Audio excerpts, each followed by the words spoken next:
Sous la surface, ce n'est pas un podcast d'interview. C'est un espace où l'on creuse, où l'on cherche ce qui ne se voit pas. Aujourd'hui, je reçois une journaliste que vous avez sûrement déjà vue en plateau, au bord des terrains ou lors de grands événements. Mais derrière l'image, il y a une femme qui a grandi en Guadeloupe, une battante, une fille qui a perdu sa maman un peu trop tôt, une professionnelle qui s'est imposée dans un monde d'hommes. Avec elle, on va parler du regard, de la légitimité, de Racine. On va aussi parler de ce que ça veut dire d'être femme dans le sport et ce poids invisible que portent les sportifs et les joueurs. Et on parle de santé mentale. Ici, pas de façade. On va chercher la Virginie Saint-Célie qu'on ne voit pas à l'écran. Bienvenue sous la surface. Virginie, comment vas-tu? Déjà, j'adore l'intro. Écoute, ça va. Tu me mets bien là. Franchement, je suis confort avec mon petit café. Non, franchement, ça va. Ça va. Ouais. Pas trop fatigué? T'étais tardivement sur le plateau de l'équipe. Hein. Ouais, l'équipe du Je soir. t'ai tiré du lit. Jusqu'à 1h du matin. Tu me fais me réveiller le matin à 10h. C'est compliqué, mais comme c'est pour toi, je suis là avec grand plaisir. T'es une amour. Jenny, justement, on te connaît, tu vois, cette journaliste, radieuse, sur les grands plateaux. Mais j'aimerais que tu m'amènes un petit peu en arrière.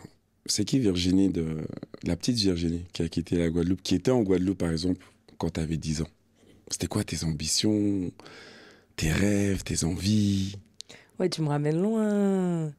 Non, mais la petite Virginie, bah déjà, elle a grandi avec 3 frères. 2 grands et un petit.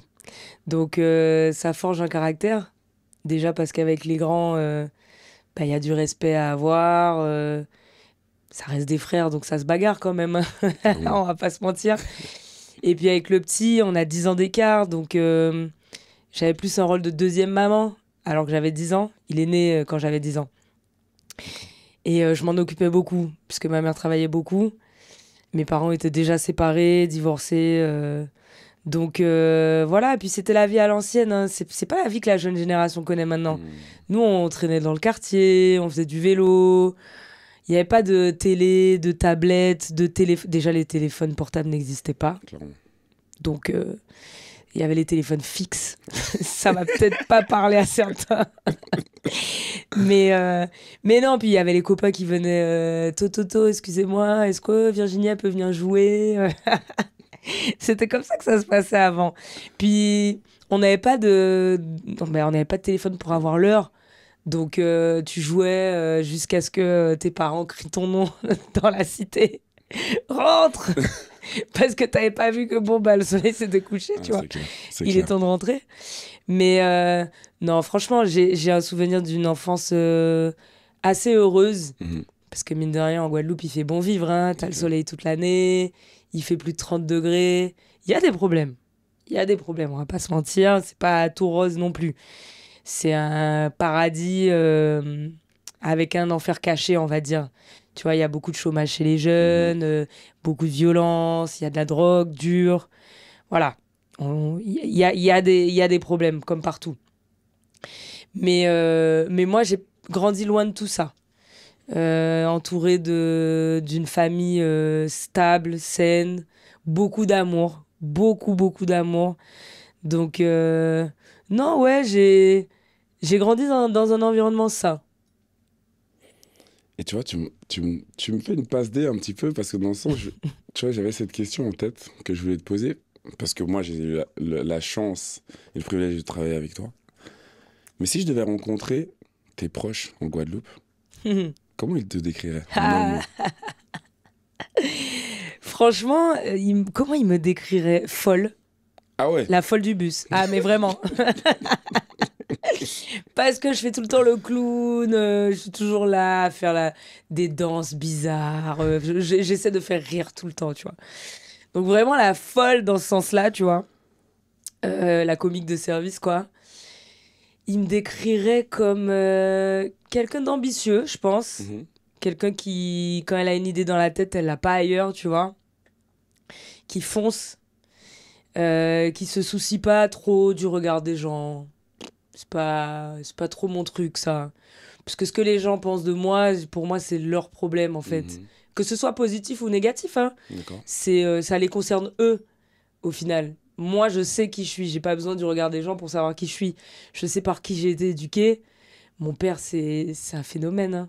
Ah, c'est un phénomène, J'ai mon eu la père. chance de le voir sur certaines de tes stories, il me semble. Aïe, aïe, aïe. Claude. Claude Saucilly. Non, mais mon père, quand je vais aux Antilles, par exemple, parce que si on me connaît pas, on voit un peu un côté princesse, Mhm. un peu précieuse. Pas du tout. Non, mais pas du tout. Ça, c'est les apparences. Attendez. Oh. Ah non, non, non, il n'y a pas de princesse ici. Franchement, quand je vais chez mon père, t'arrives, il te donne le râteau, tu fais le jardin, hein. Ah ouais, direct, Ah ouais, ouais, bienvenue. ouais, ouais, ouais, y a pas de ralentir ici. T'es là, bon ben on en profite, vas-y, prends, on va ramasser les feuilles, va faire ci, va faire ça. Non mais ce que j'ai beaucoup aimé avec mon père aussi, c'est que il est très manuel, Ouais. il a un peu construit sa maison tout seul, il fait un peu tout seul. Et il nous a inculqué ça, à mes frères et moi, depuis petit. Il nous apprend à cuisiner, à nettoyer la maison, à ramasser les feuilles, voilà, à être utile, tu vois. Clairement. Et c'est vrai que ça donne quand même pas mal de stabilité, de valeur en grandissant. Et j'aime ça. Mon père, il est nature peinture, hein. Il n'y a pas d'histoire de la télé, tout ça. C'est pas son problème, tu vois. Quand il y a des gens qui nous croisent dans la rue, qui disent ah, j'aime beaucoup ce que vous faites, il disait oh, ouais, lui dites pas ça trop, lui dites pas trop ça. Hein, laissez ma fille, ok, elle est normale, elle est comme tout le monde. Je dis bah oui, C'est beau ça. ça fait plaisir quand même. Clairement. Je peux faire une petite photo, papa, c'est pas grave. Et d'ailleurs, tu as dû garder cette simplicité et ces valeurs parce que quand tu décides de quitter la Guadeloupe, tu as 18 ans, Ouais. tu vois. Tu es inspiré par quoi? Qu'est-ce qui t'anime? Et déjà, comme tu me parles de toutes ces valeurs, tu vois, de cette simplicité de vie, de quitter la Guadeloupe pour Paris, est-ce que tu as des craintes? Est-ce que tu as... Tu vois, c'est quoi ton sentiment? Il faut dire que moi, à mon époque, oula, je parle comme si j'ai 78 ans, pas du tout. Non, mais j'ai 36 ans, donc quand même, 18 ans, ça remonte à 18 ans. Et c'est ça. Et à cette époque-là, parce que j'ai l'impression que ça a un peu changé quand même maintenant aux Antilles, mais à cette époque-là, quand t'étais au lycée, la normalité, c'était de partir faire tes études dans l'Hexagone, quoi, tu vois. Donc c'était un peu un schéma type. D'accord. Tu réfléchissais pas trop parce que peut-être qu'il manquait de formation aux Antilles, sur place. C'est vrai qu'il n'y avait pas d'école de journalisme, en tout cas moi, à mon époque. Il y en avait pas. Peut-être qu'il y en a maintenant, je sais pas, je suis pas renseignée, je veux pas dire de bêtises. Mhm. Mais en tout cas, la normalité, c'était vraiment... tu passes ton bac et puis tu pars. Il y avait un peu cette excitation de, ben voilà, on quitte les parents, on va devenir indépendant. Quand on partait faire nos études, on était grave contents quand même, mine de rien. Il y avait aussi un peu d'appréhension, c'est sûr, mais comme c'était monnaie courante, tu Clairement. vois, les plus grands, ils avaient déjà fait ça avant nous. Clairement. Bon, ben nous, on suivait le chemin, quoi, tu vois. Donc, il n'y avait pas trop de questions à se poser. Après, c'est vrai que la transition, elle n'a pas été évidente. Chez moi, il fait 30 degrés toute l'année. J'arrive à Paris, dès le mois de septembre, il fait 15. Et aujourd'hui, 15, je trouve qu'il fait bon. Mais à À 18 l'époque, ans, 15, waouh, c'était dur. ramenez-moi une doudoune, une C'était écharpe et des gants, dur. hein. C'était dur. Donc, en plus, j'étais à la fac dans le 93. Et au début, enfin bref, j'ai eu plein de galères parce que le Crous était censé me loger, mais ils n'avaient pas reçu mon chèque à temps. Donc en fait, Ouais. je suis arrivée, j'avais pas de logement. J'étais obligée de loger chez des potes tous les jours, aller demander au Crous, est-ce que Ça vous avez quelque montait. chose de dispo? Machin, non, c'était un combat dès le départ, tu vois. C'était pas évident. Mais, euh, mais au final, je sais pas, moi j'ai toujours trouvé normal d'aller au bout des choses, de faire ce qu'il faut, de mettre en place ce qu'il faut pour obtenir ce que tu veux. Donc, je sais pas, pendant longtemps, j'ai cru que tout le monde était comme ça. Après, j'ai réalisé que pas C'était pas le cas. forcément. Mais comme c'est comme ça que j'ai été éduquée, moi, c'était la normalité, quoi. Tu vois, tu baisses pas les bras. Il y a une difficulté, bah, tu la surmontes, tu trouves une solution. Et voilà, il y a toujours une solution, en vrai. Et donc, tu parles quand même d'un mot très fort, c'est la résilience. Est-ce Ouais. que tu penses que justement, si on prend ton parcours et c'est pas pour minimiser l'impact ou même la valeur d'un autre parcours, mais est-ce que tu penses que par rapport à ce que tu as vécu, déjà à ta petite échelle étant jeune, en quittant ta Guadeloupe natale, est-ce que tu penses que tu as dû être plus résiliente que d'autres ou que les autres? Alors, je réalise ça maintenant. C'est-à-dire que pendant toute mon évolution, pour moi, j'avais un parcours classique. C'est-à-dire, j'étais pas plus résiliente ou plus forte ou plus j'en avais pas plus envie que d'autres.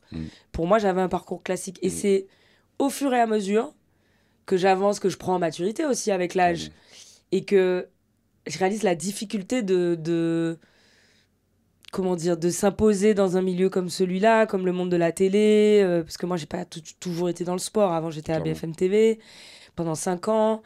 Et en discutant aussi avec mes potes mes potes d'enfance qui sont restés vivre là-bas, au pays, comme on dit, je réalise en fait ce que j'ai fait. Je réalise le parcours que j'ai eu et je me dis waouh! En fait, même moi, je l'ai minimisé pendant longtemps, tu vois, pendant des années. Je me suis dit, bah non, quand on me disait waouh, bravo et tout, je disais, bah non, j'ai juste bossé comme tout le monde bosse, j'ai pas plus de mérite que quelqu'un d'autre, tu vois. Je dirais pas que j'ai plus de mérite que quelqu'un d'autre aujourd'hui, mais en tout cas, je réalise vraiment ce que j'ai fait. Parce que quand je vois à quel point c'est compliqué en tant qu'ultramarin d'aller s'imposer à l'échelle nationale, de se faire un nom, de se faire une image, Puis tous les gens que je rencontre dans la rue, qui me reconnaissent, c'est toujours hyper bienveillant, c'est toujours positif, ça fait super plaisir. Et c'est là où on se dit, waouh! En fait, j'ai fait des choses. Et il faut peut-être pas que je minimise ça. Parce que ça n'a pas toujours été facile. C'est juste que moi, quand c'est difficile, je mets ma petite carapace. Tu mets le masque. Tu vois, et puis j'y vais, quoi. Donc, ouais, sur le moment, je m'en rendais pas forcément compte. Et c'est avec les années que je me dis, waouh. Parce que tous mes stages, par exemple, quand j'étais en école de journalisme, je suis partie les faire à l'étranger. Il faut savoir que mes parents, ils n'avaient pas d'argent. Mon père, prof de maths, et puis ma mère, un peu au chômage quand je faisais mes études. C'était, tu veux aller en France, tu veux faire tes études, tu te débrouilles, quoi. Donc j'ai fait un prêt étudiant à 20 ans, un prêt de 20 000 euros, c'est un peu flippant. Tu sais pas quand est-ce que tu vas le rembourser, si tu vas le rembourser. D'ailleurs, c'était une fierté de ouf quand j'ai fini de le rembourser quand j'étais à BFM. Mais ouais, tu pars un peu vers l'inconnu et il faut te débrouiller. Je partais en stage à l'étranger et fallait toujours que je sous-loue mon appart de Paris. D'ailleurs, c'est pas légal, donc je le dis, mais bon, moi je suis un peu une pirate de la vie, tu vois.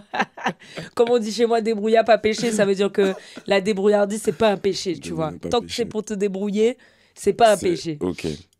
Donc je devais sous-louer mon appart à Paris, mais je devais aussi trouver une coloc à l'étranger parce que c'était moins cher et bosser sur place, enfin bref. Et je partais toujours plusieurs mois, genre 4 mois en Israël, 4 mois en Thaïlande, 4 mois à Miami. Et j'avais que 20 ans, quoi, tu vois. Et je me souviendrai toujours que la Thaïlande... Non, mais je suis obligée de rire parce que même ma mère, elle m'a dit, mais tu fais quoi là? Qu'est-ce qui s'est passé en Thaïlande? Déjà, j'ai trouvé mon stage en Thaïlande peut-être 2 semaines avant de partir. Donc, il fallait que je fasse mon visa en accéléré, ambassade, machin, truc, bref. Et au moment où je pars, le jour où je prends l'avion, j'appelle ma mère et tout. Elle me dit, mais du coup, tu vas loger où? Je dis, je sais pas. Elle m'a dit, comment ça, tu sais pas? J'ai dit, j'ai pris sur un site des adresses et une fois que j'arrive à Bangkok, je vais sur place et je vais voir. Et franchement, j'étais une tête brûlée. Hein. Je suis arrivée et en plus, j'avais aucune pression, aucun stress. Pour moi, c'était comme si j'avais une espèce de protection divine qui faisait que de toute façon, ça allait marcher, tu vois. Mais j'étais folle, en fait, je réalise. Aujourd'hui, je réfléchis plus du tout comme ça. Mais à l'époque, je me disais, mais ça va le faire, tu vois. Et je suis arrivée, c'était une espèce de rue avec plusieurs résidences étudiantes.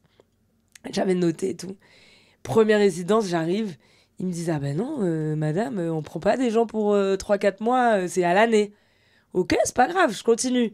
Il y en avait 6. La 5e, elle me dit pareil. La 6e, j'ai dit non. Là, franchement, il est 19h, le soleil, il est en train de se coucher, je sais pas où dormir ce soir. Je suis à l'étranger, je parle pas la langue. En plus, honnêtement, je parlais anglais, vas-y, je baragouinais un peu, tu vois. Aujourd'hui, je suis fluent. Ouais. Mais à l'époque, bon, Compliqué. j'apprenais. Et ils parlaient anglais aussi bien que moi, hein, les Thaïlandais. Hein. C'était pas... Donc, pour se comprendre, tu vois, et moi, je parlais pas thaï, ils parlaient pas français. Et la dernière résidence, ils me disent non, non, machin. J'ai dit, oui, en fait. Si, je vous jure que oui. Non, non, mais en fait, je dépose mes valises et c'est mort. J'ai pas de logement, je dors là. Et ben au final, ils m'ont dit oui. À cette époque-là, en fait, je ne prenais pas le non pour une réponse possible dans le travail. Bien sûr. Attention, on parle Bien pas sûr. du consentement. Bien sûr. Attendez. On te comprend, Virginie, t'inquiète pas. Mais à cette époque-là, pour moi, tu me disais non, c'est pas possible. Et ben, j'entendais oui, mais ça va être dur. Tu vois ou pas? Va falloir batailler et tout. Donc, non, je t'aime brûler de ouf. Tu vois, quand tu parles de bataille, il y en a des plus simples et des plus compliqués. Je vais revenir sur un moment, j'ai vu que tu avais mis un post il n'y a pas si longtemps que ça, par rapport à ta maman. Oui. Que ça fait 10 ans. Ça fait 10 ans, ça fait 9 ans exactement. J'ai dit 10 ans, mais ça fait 9 ans, c'était en 2016. T'avais 27 ans. Ouais. Tu vois, donc tête brûlée en plein dans ta carrière, mais il y a son décès qui arrive. Comment tu l'encaisses et comment tu vois les choses à ce moment-là? Parce que toi, t'es en pleine ascension, tu te développes aussi, mais un repère, un pilier même carrément n'y est plus. Donc, quel impact ça a et comment tu vois la vie à partir de ce moment-là? Honnêtement, je suis contente que tu me poses la question. J'en ai absolument jamais parlé avant. Oui, j'ai parlé du décès de ma maman, mais là, spécifiquement, tu m'as ramené à l'instant précis où ça s'est passé. J'ai complètement perdu mon identité. À ce moment-là, je ne savais absolument plus qui j'étais. Et faut savoir que j'étais très, très proche de ma mère. On s'appelait, mais 18 fois par jour. Parce qu'elle travaillait pas, donc c'était pratique pour moi. Et puis j'étais à BFM, j'allais à pied au taf, donc sur la route, je l'appelais. Si je croisais quelqu'un dans la rue qui... Je sais pas, je l'appelais pour n'importe quoi, genre ah putain maman, j'ai failli me faire relancer par une voiture. Je sais pas, n'importe quoi. Ah, je viens d'aller à la boulangerie, j'ai pris un croissant. Enfin, vraiment, je l'appelais H24. Je racontais tout ce qui se passait au taf et tout. Et c'était plus qu'un pilier, ma mère, parce qu'elle avait une espèce de philosophie de vie. Elle était très, très sage. Elle me sortait des trucs à l'époque. Je lui disais, OK, Bouddha, vas-y. OK, Voltaire. Non, mais je te jure, je comprenais rien. Vas-y, j'avais 25 ans. Je me dis, de quoi elle me parle? Genre, sois l'actrice de ta vie, ne sois pas la spectatrice. Ouais, OK, vas-y. Tu vois, que des trucs assez profonds, mais qu'à l'époque, je captais pas trop. Et le jour où elle part, ça a été quand même assez brutal parce qu'en fait, on apprend qu'elle a un cancer en stade terminal au mois de janvier et elle part en novembre. Donc ça va quand même assez vite, tu vois. Et entre janvier et novembre, elle habitait à Bayonne dans le sud-ouest et j'allais la voir tous les week-ends. BFM m'avait aménagé mon planning pour que je puisse aller la voir tous les week-ends. Et BFM, c'est très intense. On a tendance à dire quand on bosse là-bas que 1 an à BFM, c'est 3 ans dans la vraie vie. Et c'est un peu le ressenti. Et ma mère, c'était un peu ma soupape de décompression. D'accord. Mais je kiffais, j'étais jeune journaliste, tu sais, tu pars tout le temps en mission, ton appart, c'est un appart de transition, tu viens, tu déposes ta valise, t'en prends une autre, tu repars. C'était kiffant. Mais le jour où ma mère est partie, je me suis dit, mais est-ce que ça a du sens, en fait, tout ce que je fais? J'ai tout remis en question. Mais vraiment tout. Je savais plus qui j'étais. La Virginie avec la joie de vivre, elle n'existait plus. Mais elle n'était pas non plus triste, elle était juste neutre. En fait, j'étais plus... En fait, si je dois essayer de te décrire la sensation, c'est que j'étais sortie de moi-même, en fait. Et je me souviens être partie quand elle est décédée 1 semaine toute seule à Tunis. Non, pas à Tunis, en Tunisie, mais c'était à Monastir. J'étais partie 1 semaine.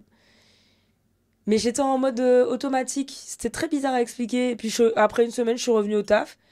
Et mon chef, il m'a dit, mais tu sais, tu peux prendre plus de temps. Hein. Je dis non, pas besoin. J'étais vraiment dans un déni vis-à-vis de ça, en tout cas. Je ne l'ai pas intellectualisé tout de suite. J'étais en mode automatique, en mode robot. Et en fait, bah, tout ça m'est remonté en pleine figure au bout d'un moment, tu vois. J'ai dû aller voir un psy. J'ai dû prendre des antidépresseurs parce qu'en fait, j'y arrivais plus.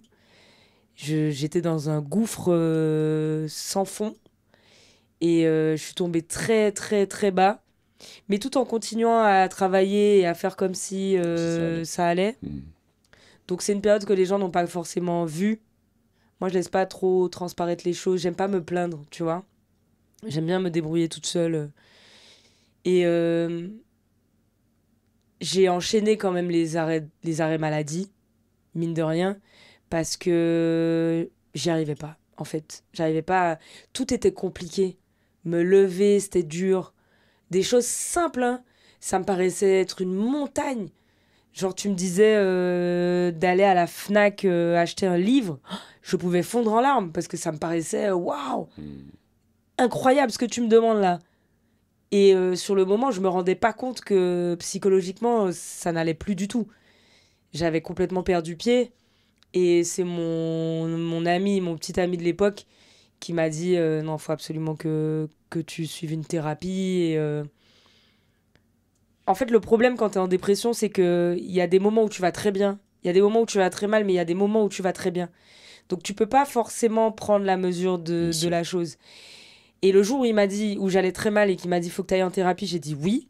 J'ai pris rendez-vous. C'était pour 2 semaines après.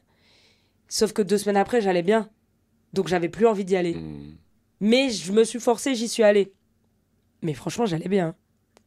Je me suis assise. Le psy m'a dit, ça va? J'ai fondu en larmes. Et là, j'ai dit, ah ouais, ça va pas du tout en fait. Donc c'est pour ça que à chaque fois, j'en parle à mes proches, parce que ça, je l'ai jamais évoqué en public. C'était une période très, très sombre de ma vie. Et, euh, et ça a été compliqué déjà de mettre des mots sur ce que j'avais, d'admettre que ça va pas et qu'il faut me faire aider. Parce que c'est pas la mentalité antillaise, ça, hein. Se faire aider, non, tu t'apprends à te débrouiller tout seul et à faire tes choses. 100%. Voilà, t'apprends 100%. vraiment à te débrouiller. Et ça a été une thérapie qui a été longue, qui a duré 5 ans. Mais encore une fois, c'est pas 5 ans linéaires. C'est 5 ans où, au bout de 6 mois, j'ai dit je vais mieux, j'arrête. Et où le psy, il a dû m'appeler, Virginie, viens, c'est pas fini. Où moi, je disais non, j'ai plus envie, ça va, j'arrête et tout. Et en fait, quand tu rechutes encore plus bas Enfin bref, ça a été très, très, très, très, très long. Et voilà. Et aujourd'hui, je suis quand même contente d'avoir fait ce travail-là parce que regarde, je peux t'en parler avec le sourire. J'ai fait mon deuil. Je peux parler de ma maman sereinement et sans tristesse, tu vois. Il y a le manque. Le manque, il sera là Toujours. toute ma vie. Toujours. Toute ma vie, ma mère, elle va me manquer. Dans des moments plus que d'autres. Tu vois, dans les moments de joie extrême et dans les moments de tristesse extrême. Clairement. C'est là qu'elle me manque le plus. Mais j'avance. J'ai appris en tout cas à survivre sans elle. Je dirais même pas à vivre sans elle. Parce que je vis pas sans elle, je vis plus sans elle. Je survis sans elle. Tu vois? En fait, bon, tu m'as droit au cœur parce que tu sais que Oui. pour moi, c'était pas si lointain que ça. Et je suis à 100%, mais tu sais quoi, en accord avec toi sur le fait que je pense que tant que tu l'as pas vécu, tu peux pas comprendre. Non. Tu vois? Non, et c'est ce qui est dur parce que même tes proches qui essaient d'être là pour toi, très souvent ils sont maladroits. Et j'étais souvent dans la position où je les rassurais en disant écoute, t'inquiète, t'es pas obligé de parler. Parce que ce que tu me dis là, ça me fait pas du bien. Donc t'inquiète, on peut juste. Ta présence me suffit. Et t'es un peu obligé de leur apprendre comment faire. Et c'est pas grave, c'est ok, parce que bah, à l'école, on apprend plein de choses. On apprend les maths, on apprend la physique, on apprend le français, mais on n'apprend pas à perdre sa maman. Clairement. Donc, c'est là que j'ai compris vraiment que tant qu'on l'a pas vécu, on peut pas se rendre compte. Vraiment, on peut pas se rendre compte et c'est ok et c'est pas grave.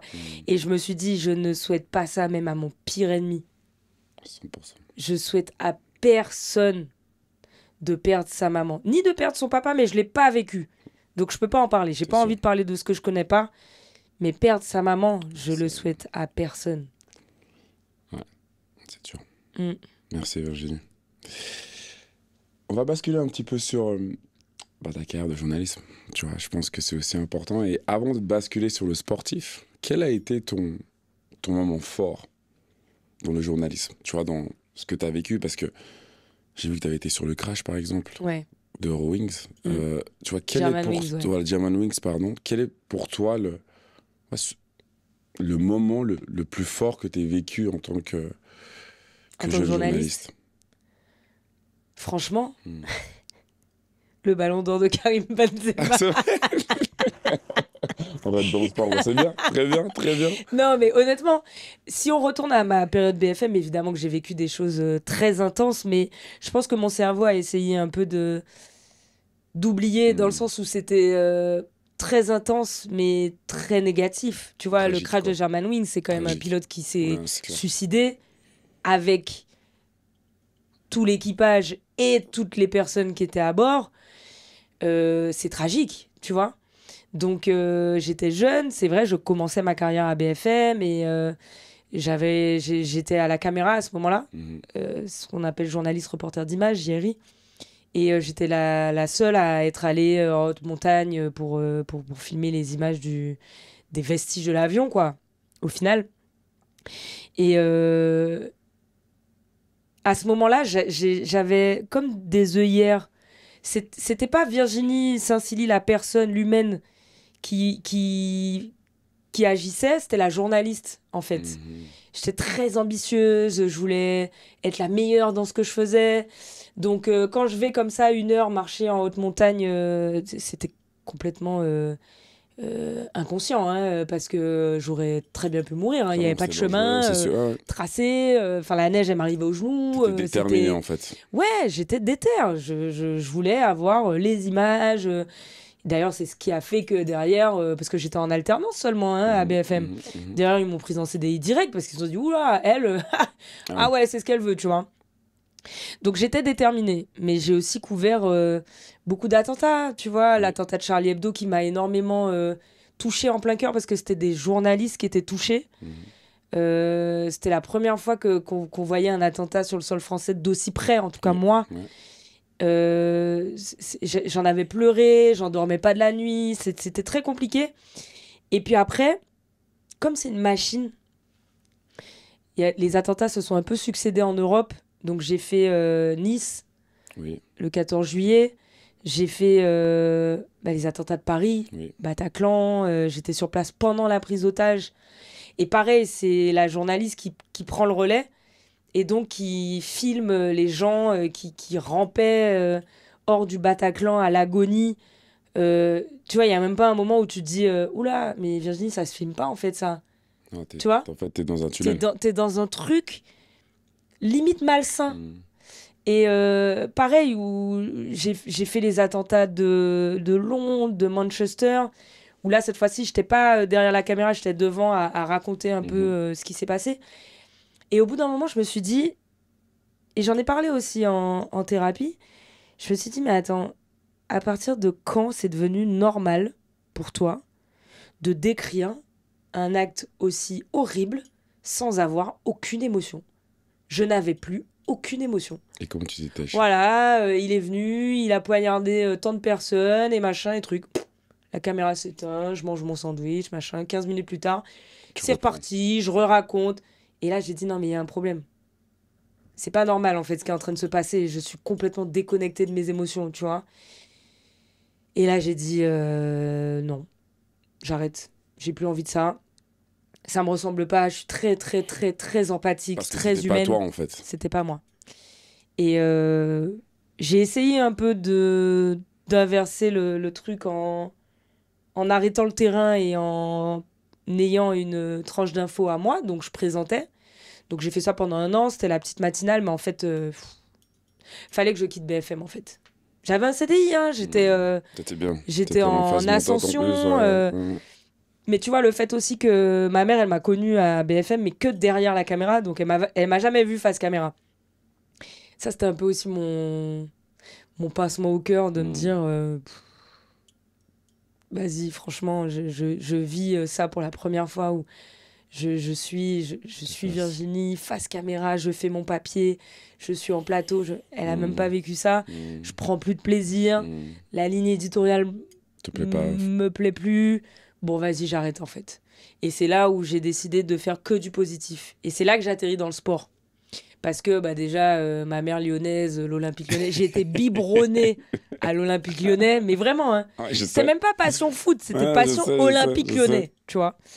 Et bah voilà, on arrive au ballon d'or du KB9, quoi, le bébé de la ville, tu vois. Non, ça a été fort pour moi. C'était... Ouais, tu vois, là, tu me poses la question, ouais. C'est ça. Ouais. J'ai ressenti un vrai... Moi, je suis pas fan des gens. Je suis Non, pas... ouais. Bon, Karim, on s'entend très bien aussi, hein, on se connaît en dehors et tout. J'ai pas ce côté fan. À BFM, j'ai pu interviewer des présidents de Bien la sûr, bien République. sûr. J'ai jamais eu ce côté où je me sens toute petite. Mais Karim, C'était il bon. arrive avec son ballon d'or à l'aéroport et je lui dis, Karim, un petit mot. Et là, malgré le fait qu'on se connaisse, j'étais en mode... Dis-toi, ouais. Respect, quoi. Monsieur KB9 Ballon d'Or, tu vois. Trop de respect, trop de respect. Non, ça, c'était un grand moment. Le Ballon d'Or du peuple, Grandeur du peuple. tu vois. Exactement. Et d'ailleurs, quand tu as commencé dans le journalisme sportif, Mhm. tu vois, Virginie, est-ce que tu as senti que tu devais faire tes preuves Ah, mais de ouf. plus que n'importe qui, genre, tu vois, plus qu'un homme, si on doit comparer. Alors, déjà, au début, c'était pas forcément le rapport homme-femme, c'était plus le rapport où je sors du news et j'arrive dans le sport. D'accord. Donc, ça reste quand même un milieu, ça reste quand même un milieu de niche. Enfin, c'est comme si tu arrives dans la politique Clairement. ou que tu arrives dans, tu vois, c'est dans l'économie. Bon, ça reste des spécialistes. Donc, Bien sûr. moi, je n'étais pas spécialisée sport.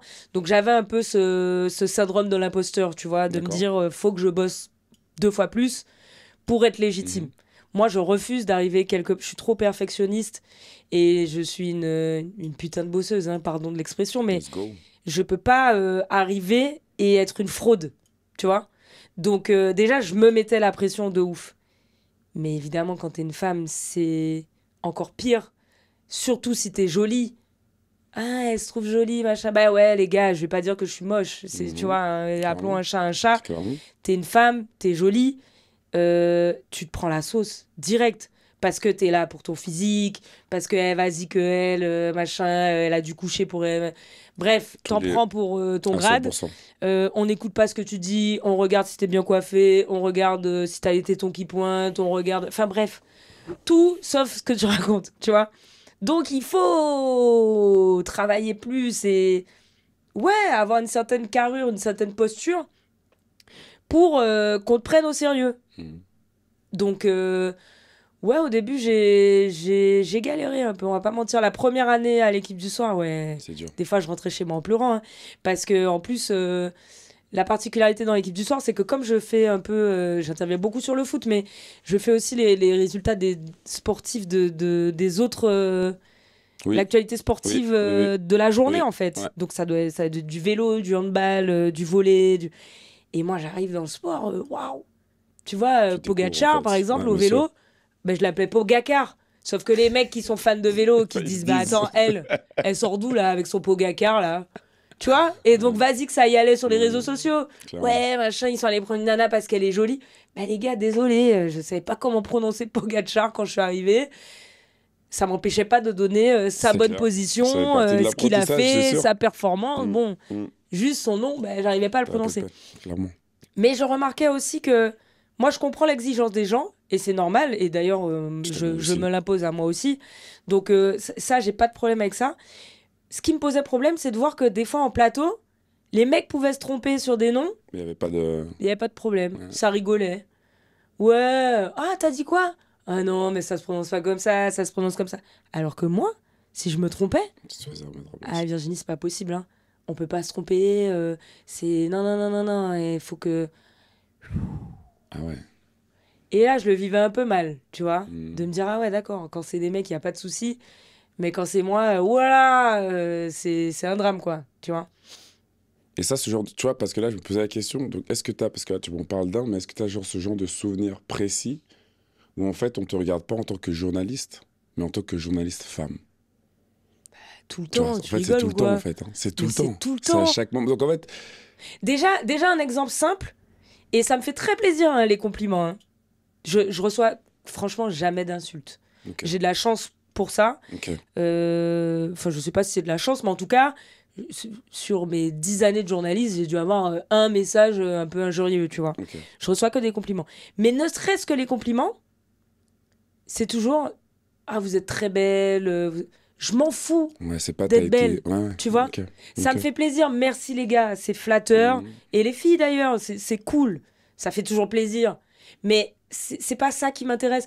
Je vais toujours beaucoup plus kiffer un compliment où tu me dis franchement, ça se voit que tu maîtrises ton sujet. Là, c'était hyper intéressant. J'ai bien aimé la dynamique, j'ai bien aimé ton énergie. Que t'es belle. Je te jure que dans tous les messages que je reçois, il y a toujours une partie sur le physique. C'est marrant que tu m'en parles et que tu soulignes ça parce que même moi, en ayant travaillé avec toi, je recevais des messages te concernant. Mais oui. Tu vois, je veux dire, c'est-à-dire qu'en fait, un jour, j'ai dû reprendre la personne, tu vois. La personne me dit, c'est une femme, Vas-y, donne des noms. elle me dit, en fait, elle me dit, ah, elle est trop belle. Et en fait, j'ai répondu, non, en fait, elle travaille bien, tu vois. Parce qu'en fait, quand tu collabores, tu vois, bien sûr que tu es une belle femme. Et ça, on le sait, tu Mais vois. honnêtement, ça fait Honnêtement, plaisir. c'est Je vais exactement, pas tu vas dire, pas cracher dessus. voilà. Mais le truc, c'est que quand moi, je travaille avec toi, ben, en fait, j'ai envie de mettre en avant le fait que tu travailles bien. Et Mais pas c'est le ça. fait que tu sois jolie, tu vois. Parce que oui, tu passes bien à l'écran et les gens t'apprécient. Mais à la fin, c'était non. Elle travaille bien, tu vois. Et puis elle est cool. Bonne vibe. Moi, Tu vois ce que je veux dire? c'est ça que je veux véhiculer en Mm. tout cas. Ouais, c'est J'ai important. toujours dit dans ce milieu-là, je refuse d'être une fraude. Et en plus, vu que je suis pas moche, eh ben je vais faire en sorte que ce soit mon travail qui soit repéré avant mon physique, tu vois. Moi, je me suis fait un point d'honneur là-dessus. De toute façon, mon daron, il y a pas de physique avec lui. Hein. Mais tu vois, est-ce que c'est possible ça? Par contre, Jenny, est-ce que c'est possible que. Et je la pose en toute transparence, cette question. Est-ce que tu penses que les gens qui sont derrière leur écran, qui jugent, arrivent à avoir ce recul, tu vois, nécessaire pour faire abstraction de ton physique? Parce que même pour moi, je te le donne un exemple, là, t'es dans le métier de journaliste bien avant moi. Moi, je suis juste, genre, on va dire, un consultant. Mais moi, on m'a aussi dit qu'en fait, non, non, mais ta gueule, elle est importante, tu vois. Tu vois ce que je veux dire? Même à Ouais. moi, on m'a dit, c'est important que. On va peut-être favoriser Mm. toi plutôt que l'autre parce qu'en fait. Moi, j'ai grandi avec cette idée-là, ouais, ce cliché ben, on fait de la télé, hein. Donc forcément, le physique, ça compte. En tout cas, c'est ce que les chefs disaient quand j'étais plus jeune. Hein. Là, ça commence à changer, heureusement. Parce que, ben, voilà, il faut de tout pour faire un monde. Clairement. On n'est pas obligé d'être physiquement parfait Clairement. pour être doué ou talentueux, tu vois, dans ce qu'on fait, 100%. ou pour bosser, pour être un bosseur ou une bosseuse. Peut-être que j'ai des chefs ou des rédactions qui m'ont engagé pour mon physique, c'est possible. Franchement, j'en sais rien. Ou qui m'ont engagé parce que je faisais partie d'une minorité, c'est vrai que ça existe aussi, parce que maintenant il faut des quotas, il faut etc. Peut-être que j'ai profité de tout ça, mais en tout cas, je me suis toujours dit que peu importe si j'ai profité de ça, je le saurai jamais, ils me le diront pas. Clairement. Mais si je reste, c'est parce que je bosse, tu vois. Pour moi, pour rester, pour perdurer dans ce milieu, Faut que tu sois. il faut que tu sois au top. Clairement. Est-ce que tu penses que une journaliste doit être glamour? Attention, quand je dis glamour, tu vois ce que je veux Non, dire? j'ai compris. Et franchement, on va dire que moi, en tout cas, je vais parler de mon cas. T'as toujours un peu. J'ai grandi en étant très masculine, Mhm. très énergie masculine. J'ai grandi avec 3 frères, encore une fois, un peu garçon manqué, etc. Donc, c'était pas. Le glamour, la féminité, c'était pas mon truc. Et puis, avec l'âge, les épreuves de la vie, le fait que tu t'assagisses et que tu te poses, finalement, j'ai un côté un peu plus féminin qui est Mhm. ressorti. Et c'est vrai que, ouais, j'ai une touche glamour. Maintenant, est-ce qu'il faut avoir une touche glamour? Je pense que ça appartient à chacun, tu vois, à chacune plutôt. Il y en a qui aiment ça. Moi, je vais prendre l'exemple de Diletta en Italie parce qu'elle elle cartonne, elle est super connue et elle met beaucoup ses atouts physiques en avant, mais elle a beaucoup de fond aussi. Ça, je respecte, tu vois. Et moi, je l'ai rencontrée, elle est super sympa, bonne énergie, elle met les gens à l'aise, elle est bonne dans ce qu'elle fait, tu vois. Elle a du talent, elle a du relationnel, elle bosse, Diletta. Et ce côté glamour, bah, c'est une touche de plus. On reste des femmes, tu vois. On reste des femmes et sans vouloir vexer personne, parce qu'aujourd'hui, en 2026, il y a de tout. Et on accepte tout, tu vois. Mais pour les femmes qui se considèrent en tout cas comme des femmes, bon, bah, c'est normal d'avoir une petite touche féminine si t'en as envie. T'es pas obligé. Mais si t'en as envie. Moi, j'aime bien. Maintenant, j'aime bien, tu vois. J'ai toujours mes petits accessoires. C'est bien. Non, mais parce que, attends, mes proches qui m'ont connu, j'étais garçon manqué jusqu'à très longtemps. J'ai commencé à mettre des talons, j'avais plus de 20 ans. Et même le maquillage, je m'en parle pas. Moi, je me maquillais pas jusqu'à mes 22, 23 ans. Je me souviens que mettre un petit trait de crayon en haut, c'était déjà un truc énorme. Non, mais quant au mascara, je savais tellement pas mettre du mascara qu'à chaque fois, je me crevais l'œil. C'était catastrophique. Non. Donc, je peux te dire que maintenant, les gens qui me voient et qui se font une idée de waouh, tu vois, très féminine, Non, pas du tout. Pas du tout. Est-ce que tu penses qu'aujourd'hui, la femme dans le sport est réellement acceptée ou que la tolérance est encore un peu fragile? C'est fragile encore. C'est sur le chemin. Ça prend la bonne voie. D'accord. Ça prend le bon chemin. Mais c'est fragile encore. Je ressens que quand on arrive quelque part, en tant que femme, on n'est pas tout de suite prise au sérieux. T'arrives dans une pièce, les regards sont... Des fois, c'est le langage corporel qui en dit plus que, tu vois, que le reste. Et je sens que... Ah ouais, d'accord. Peut-être qu'on va pas me prendre au sérieux, tu vois. En plus, moi, j'ai un tempérament très joie de vivre, où je fais la folle, comme j'ai dit, la folle du bus, le clown, tout ce que tu veux. Mais aussi. Et donc, je me dis, comme j'arrive, je suis mignonne, et en plus, je rigole et machin, ah ouais, là, on va vraiment pas me prendre au sérieux, tu vois. Des fois, j'ai ce complexe-là de me dire... quand même, hein. Ouais. Ouais. Et puis, des fois, on me le fait ressentir aussi, donc... c'est encore fragile. Okay. On va pas se mentir, tout n'est pas fait. Il y a encore du chemin. Mais je trouve quand même que c'est en bonne voie, que les hommes font l'effort et que le milieu se mobilise pour mettre en avant de plus en plus les femmes. Et pas seulement pour dire qu'on met en avant des femmes. Non, elles ont le talent pour. Elles démontrent qu'elles sont là parce qu'elles ont le potentiel et les capacités, tu vois. Intellectuellement, elles sont totalement à égalité avec les autres. Donc, je trouve que ouais, c'est en bonne voie. Tu as parlé un petit peu d'hommes. Quels sont les hommes qui t'ont soutenu sans condition dans ce métier? Harry Roselmack, que j'ai rencontré très tôt, qui est un très bon ami maintenant. D'accord. Harry, c'est mon gars sûr. Légende. C'est mon poteau. Trop bien. C'est le sang. On s'est rencontrés, il était venu en invité, j'étais à C'est à vous. Émission sur France 5. Et moi, j'étais l'assistante de Patrick Cohen à l'époque. Et comme je savais qu'il était antillais, moi, j'étais antillaise. Lui, il est de la Martinique. Moi, je suis guadeloupéenne. Et je l'ai abordé comme ça. On a commencé à discuter et tout. Et lui, il m'a soutenue, mais tout de suite. Il m'a dit, ouais, c'est un milieu compliqué. On va s'entraider. Il n'y a pas de souci. Si je peux t'aider, je vais le faire. Et aujourd'hui, c'est devenu, quand je te dis ami, un vrai ami.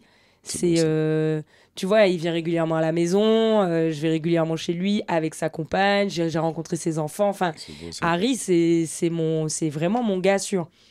Et en plus, ça a été un modèle pour moi. Parce que comme je l'ai rencontré tôt et j'ai vu à quel point il était hyper humble, simple, talentueux, mais sans prétention. Mais j'ai toujours dit, moi, je veux être ça. Je veux être lui, tu vois. Je veux être forte dans ce que je fais, c'est-à-dire reconnue par mes pairs pour mon travail, mais tout en étant avec l'humilité, avec la simplicité. Tu vois, il m'emmenait à l'époque J'étais jeune journaliste et lui, il intervenait dans des écoles dans d'autres villes, genre Ouais. Tours. Et il me proposait toujours de venir. Il me dit, écoute, toi, t'es plus proche d'eux en âge que moi. Vas-y, viens comme ça, tu vas leur parler, tu vois. Ok. Tu vas leur raconter. En plus, c'était souvent des jeunes de quartier. Tu vas leur dire, tu viens de la Guadeloupe, d'où tu viens, ton quartier, ta cité, comment tu t'en es sorti, etc. Et c'était toujours hyper intéressant, tu vois. Non, Harry, ça a été un vrai soutien. Et en plus, c'était un homme, tu En vois. plus, Donc, c'était un homme, ouais, c'était important. et sans ambiguïté, sans jamais, parce que je vois déjà les gens venir. Ah, peut-être ils voulaient te pécho, machin. Non, non, Rien de tout ça. rien de tout Un ça. grand frère, en fait. Un grand frère. Et ouais. Très vite, j'ai rencontré sa femme, ses enfants. Enfin, il y avait zéro problème là-dessus. Donc, c'est vraiment quelqu'un qui m'a pris sous son aile et qui a dit, elle a du potentiel, je vais l'aider à mon niveau comme je peux. Parlons un petit peu des réseaux sociaux. Cet impact, tu vois, maintenant, on va dire, qui prend tellement de place dans nos vies.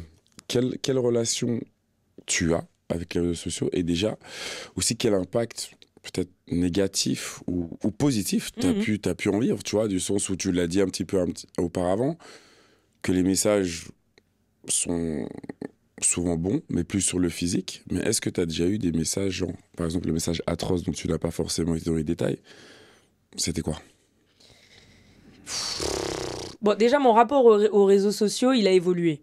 Parce que moi, comme je suis quelqu'un de très nature peinture, sans filtre, au naturel, je mettais tout avant, quand j'étais plus jeune. Mhm. On avait Tout, parlé tout, ça. tout. Mhm. Vie privée, vie de tout, famille, amis. Et en fait, au fur et à mesure que j'ai commencé à acquérir une certaine notoriété, à prendre de l'ampleur, je voyais que quand je postais des potes et que je les marquais,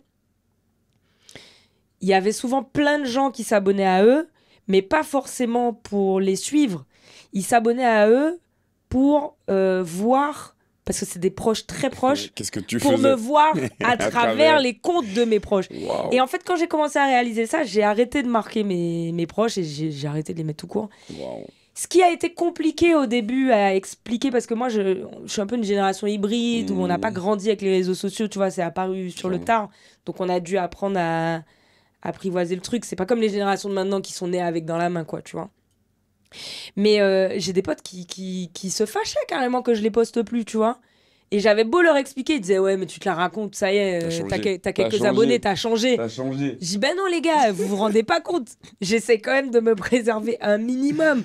Parce que moi, en fait, j'ai toujours eu cette posture de justement, les gars, moi, je veux rien vous interdire de poster. Si vous voulez me mettre, vas-y, on a un peu picolé, on a un peu.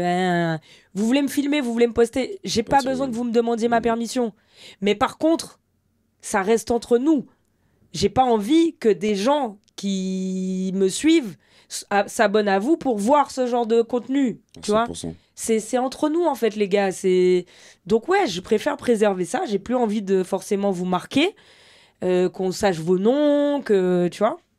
Mais bon, malheureusement, mes proches très proches, je les ai tellement marqués à l'époque que ça y est, tout le monde sait qui c'est. Mais Ils sont dans la sauce. non, mais il faut un peu attention. Il faut un peu attention quand même. J'ai des amis en or. J'ai un entourage en or. Mais tu vois, les réseaux sociaux, c'est... Maintenant, je prends énormément de recul là-dessus. Déjà, pour moi, c'est pas la vraie vie. Et ça, il faut vraiment que les gens intègrent ça. Il faut arrêter de croire que tout ce qui est posté, les gens sont heureux réellement, constamment H24. C'est faux. C'est faux. Le nombre de fois où j'ai passé des vacances catastrophiques et que après je rentre, les gens ils me disent Ouah, tes vacances elles avaient l'air trop bien, t'as passé les best vacances de ta vie. Non, les gars, je vous ai juste montré les moments où c'était cool. Mais non, c'est faux. Arrêtez. Sur les réseaux, on va toujours montrer on va se monter sous notre meilleur jour, on va montrer ce qu'on a validé en fait. Ce qu'on valide pas, on le montre pas. C'est clair. Donc vous ne le voyez pas non plus. On a pas de la peine à le montrer, c'est sûr. Donc arrêtez de croire que c'est... Tu vois. Et pour les messages dont tu parlais, j'en reçois pas vraiment. Ça m'arrive des fois. Ça aussi, c'est rare, Dieu merci, de recevoir des nudes. Les gars, non, en fait, s'il vous plaît. Je m'en passerai bien, vraiment. C'est pas... C'est interdit, s'il vous plaît. C'est pas intéressant, quoi. Enfin, c'est pas... Non. En fait, peut-être que si une femme vous envoie des nudes à un homme, ça peut être sexy. Mais nous, votre petit machin, là, non. Ou votre gros machin, d'ailleurs, peu importe. Mais non, merci. En fait, c'est pas... Non. Tu vois ? Donc, voilà, ou des fois, je reçois des... Vas-y, les Marseillais. Et pourtant, les Marseillais, cœur sur vous, hein, je vous kiffe. Parce que je kiffe votre président. Longoria, moi, c'est... Ouais, c'est un bon. Je l'aime beaucoup. Okay. Mais les Marseillais, vas-y, ils sont en guerre. Parce que je suis supportrice de l'Olympique Lyonnais et que moi, je suis très taquine. Comme dans la vraie vie, tu vois, je vais te charrier. Si on joue à un jeu vidéo et que je te bats, vas-y, tu vas en entendre parler pendant une semaine. Fini. Je vais te charrier de ouf. Eh ben, je suis pareil. Et une fois, j'avais tweeté, mais ça, ils s'en remettent pas, les Marseillais. J'avais tweeté... Enfin, Lyon avait gagné... Lyon avait gagné l'Olympico. Ouais, on avait gagné l'Olympico. Et j'avais mis bonne nuit à tous ceux qui ont gagné un Olympico, tu vois. Oh, wow. Et vas-y, ils l'avaient tellement... ça leur reste toujours en travers de la gorge. C'était il y a des années... Jusqu'à maintenant, s'ils gagnent l'Olympico, ils me ressortent le tweet. Alors, qui c'est qui a gagné l'Olympico? Je dis, les gars, tranquille, il n'y a pas de souci, vous avez le droit de me vanner. Mais des fois, ils sont un peu virulents, les Marseillais, dans les DM, ouais. Calmez-vous, les gars, je vous aime, vraiment, je vous kiffe. D'ailleurs, Virginie, tu vois, quand on parlait de ça, réseaux sociaux, j'ai envie d'élaborer encore une petite thématique avec toi, c'est la santé mentale. Ouais. Et les joueurs, on parlait des réseaux. Toi, tu es au cœur de l'action. Tu es sur les plateaux. T'es pas dans les vestiaires, mais en tout cas dans les alentours. Oui, je suis quand même proche de pas mal de joueurs. Très proche de joueurs. Comment tu perçois l'impact, tu vois, de la pression médiatique aujourd'hui sur les joueurs? C'est super important pour moi d'aborder ce thème-là parce que les joueurs d'avant, ils avaient la pression médiatique, mais c'était pas pareil. Clairement.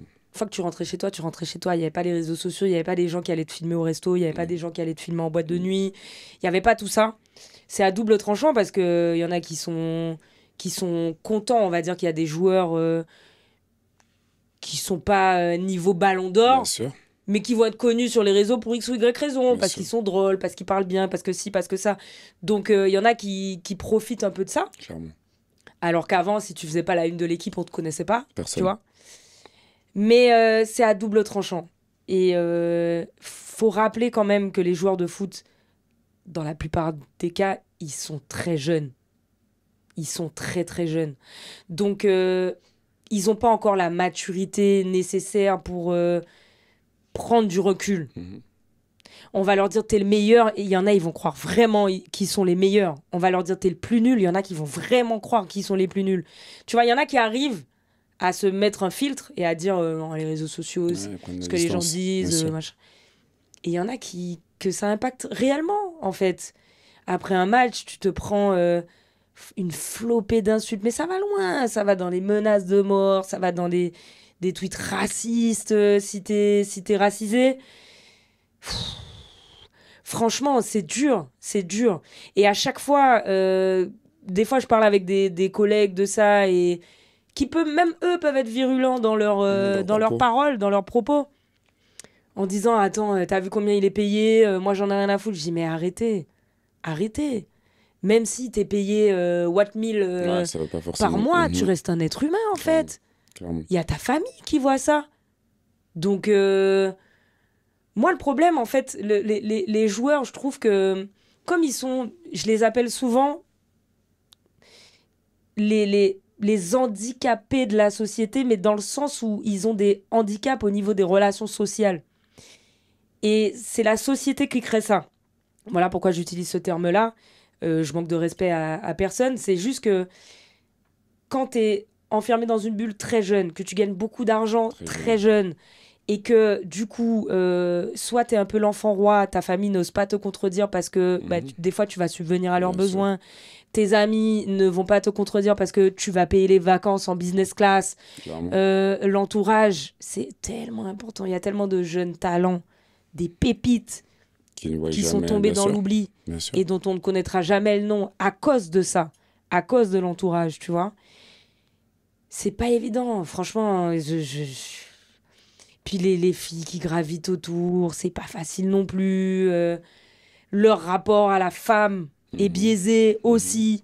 Parce que, je suis désolée, un mec lambda dans la vie normale, il doit se mettre sur son 31, il doit faire des dates, il doit élaborer des stratégies pour séduire une femme qui lui plaît. Le statut permet... Les joueurs de foot, vas-y, elles arrivent à 20, 30, 100... Dans les DM, lui, il a juste à choisir. Comment tu veux que derrière, ils se disent, je sais comment traiter une femme correctement. Attention, il y en a qui savent, hein. Moi je mets pas tout le monde dans le même panier. Mais il y en a qui savent pas et tu peux pas vraiment leur en vouloir parce que ils gravitent dans ce cercle-là, dans ce système-là qui fait que... Moi, des fois, c'est intéressant aussi quand je discute avec des joueurs après carrière, qui ont pris leur retraite, qui sont un peu plus matures et qui se rendent compte de ça. Et qui disent waouh, ah ouais, on n'avait pas les codes, hein. On n'avait pas les valeurs, on se rendait pas compte en fait, tu vois. Mais bon, il faut aussi que jeunesse se fasse. C'est clair. Mais c'est juste que l'argent ne fait pas le bonheur et il y en a beaucoup qui s'en rendent compte aussi quand même. Et toi, en tant que journaliste, tu arrives à prendre ce recul à chaque fois quand tu dois, par exemple, faire une critique? Parce qu'au final, on te demande aussi ton avis. Tu as un avis. Mais quand tu vois quelque chose, par exemple, qui n'est pas très positif sur un joueur, est-ce que tu prends toujours ce recul de qui tu es, de penser à qui tu es d'abord par rapport à cette bienveillance et choses que tu veux véhiculer, ou tu es dans le moment présent et tu dois être factuel sur ce qui se passe, tu vois? Parce qu'en fait, il y a toujours aussi petit peu... Tu vois, cette question d'entre-deux, entre Bien toi, sûr. ton travail et la personne Bien que sûr. tu es. Alors, moi, c'est vrai que quand je suis au travail, quand je suis en direct, j'ai toujours un peu d'empathie, parce que je reste moi-même, hein, mais je vais quand même poser la question qui fâche, tu vois. Ce qui m'a amené à avoir des réponses un peu, un peu virales, on va le dire, comme celle de Laurent Blanc. En plus, c'est mon club de cœur, Lyon, donc c'est vrai que bon, Laurent Blanc, quand il était coach à l'OL, je m'attendais pas à ce qu'il réponde comme ça, mais je suis obligée de poser les questions qui fâchent. Il y en a qui disent ouais, elle est pas objective quand elle fait Lyon, c'est faux. Je suis encore plus dur quand je fais Lyon. Clairement. Je suis encore plus dur avec Lyon.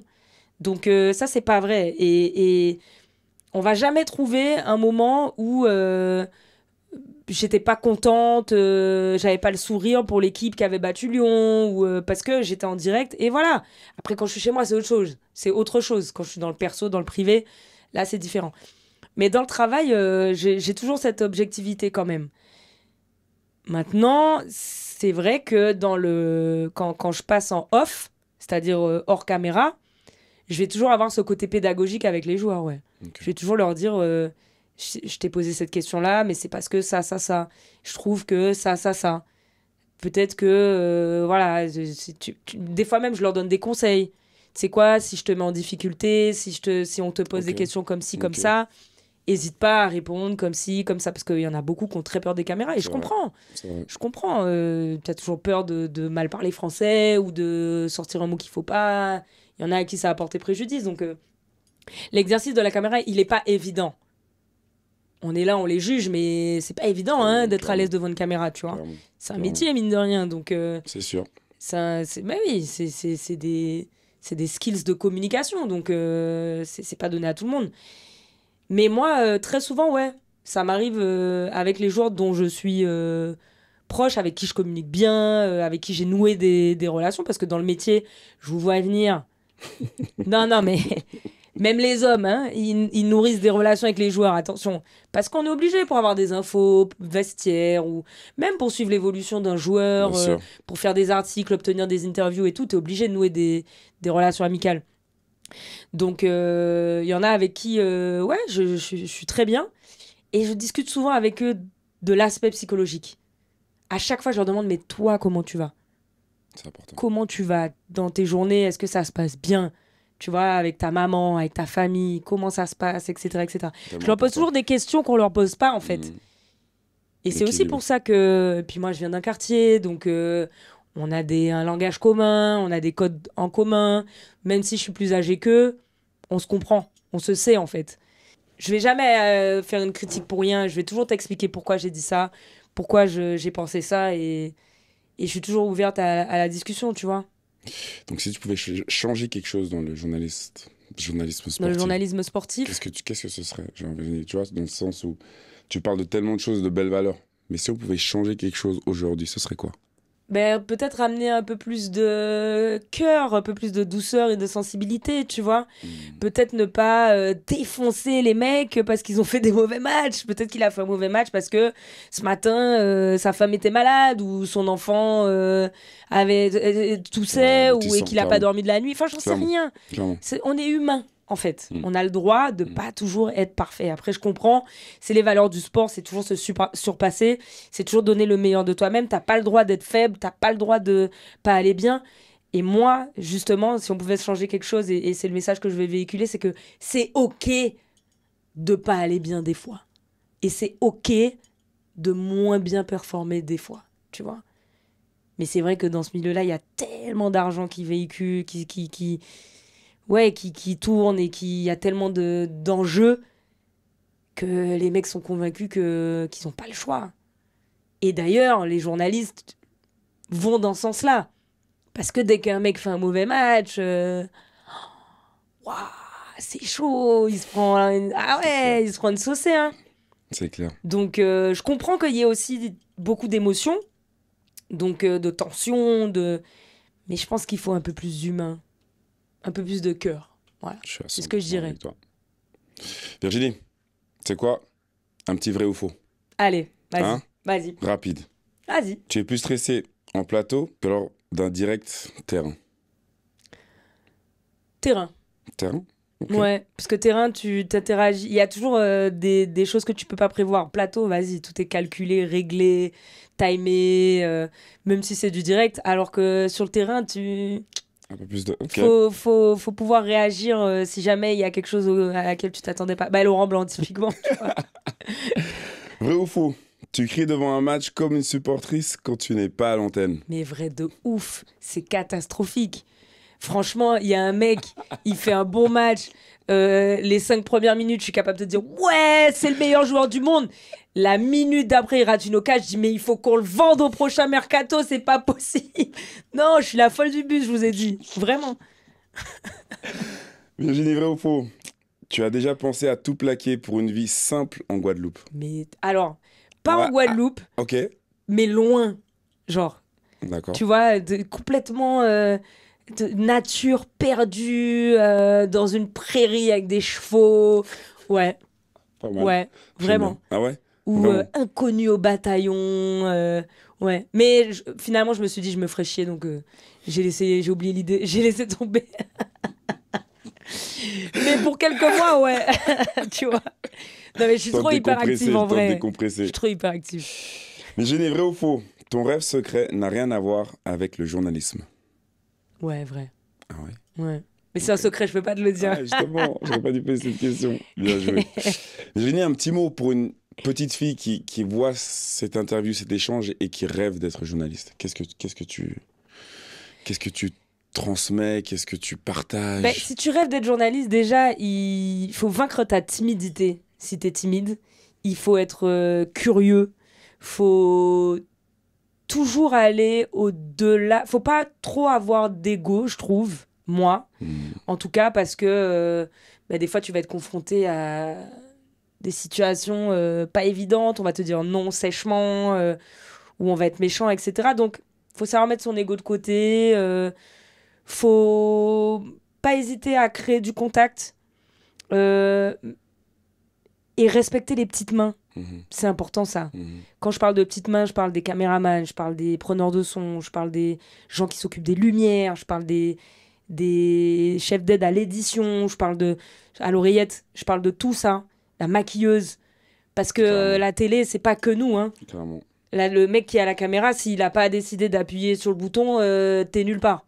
Donc, toujours avoir du respect pour tous les gens qui t'entourent dans ce milieu-là. Je trouve ça tellement important, vraiment. Tu parles d'importance, mais pour moi, ça va de soi.